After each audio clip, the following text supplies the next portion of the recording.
हार्दिक शुभकामना। हमारे स्कूल उत्क्रमित मध्य विद्यालय भूषणडीर प्रांगणे प्रबंधन समितिर सब सदस्य माता सदस्य पिता सदस्यदेरके धन्यवाद जानाई। खुशिर खबर अनेक दिन हमारे स्कूल बंद थाकाय আমরা এমন অচল হয়ে গেছিলাম। পড়াশোনা নাম নিমিত্ত ছেলেরা সব ভুলে যেতে আরম্ভ করেছিল। তো সরকারের চেষ্টায় যা হোক আমাদের স্কুল 6 থেকে 8 পর্যন্ত, 1 থেকে 5 নয়, 6 থেকে 8 পর্যন্ত স্কুল খোলার আদেশ প্রাপ্ত হয়েছে। 24 তারিখ থেকে আমাদের স্কুল শুরু হয়েছে। তো আমাদের বাচ্চারা ক্লাসে আসছে, অল্প অল্প মাত্রায় এসেছে, সেটার জন্য বিশেষ করে আমরা আজকে আপনাদের কাছে অনুরোধ রাখেছি, 1 নম্বর বিন্দু রেখেছি এটা, बच्चों की 100% উপস্থিতি হোক।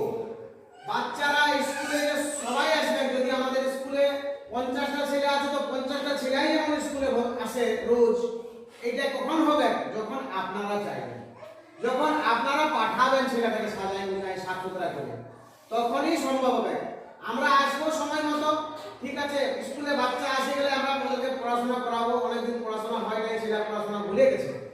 সেই পড়াশোনা পুনরুত্থানের জন্য ভরপুর প্রয়াস করবো। আমরা রীতিমতো ওদেরকে পড়াশোনা করাবো ক্লাসে।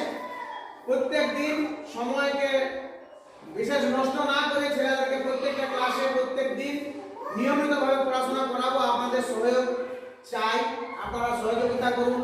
বাচ্চাদেরকে সাফ সুতরা করে স্কুলে পাঠাবেন, পরিষ্কার পরিচ্ছন্ন, যেমন নিজের ড্রেস যেটা আছে ওরা যে জামা কাপড়ই পরে আসুক না কেন, যদি স্কুল ড্রেস ফাটে গেছে ঠিক আছে, সেটাকে পরিষ্কার পরিচ্ছন্ন পাঠাবেন। এটাই আমার অনুরোধ। 6 থেকে 8 এর বাচ্চাদের নিয়মিত পঠন পাঠন জারি হয়ে গেল। মনে করুন আমরা ক্লাস শুরু করে দিয়েছি 6 থেকে 8, 1 2 3 4 5 এই কয়েকটা ক্লাসকে এখনো করা হয় নাই। ওটা যতক্ষণ পর্যন্ত আদেশ হয় তখন আমরা সেটাও শুরু করব। ভালো লাগছে। আজ আমি খুবই শক্তি অনেক পূজা পাচ্ছি, এনার্জি পাচ্ছি যে আপনাদের সামনে বলতাম যে ছেলেদেরকে পড়াতে পাবো। আমরাও আসি নিয়ে রোজ বসে থাকি, খারাপ লাগে, সময় কাটে নাই। বসে বসে যা অফিসের কাজবাজ থাকে, যা রিপোর্ট রিটার্ন থাকে, সেগুলো আমরা তৈরি করি রোজ।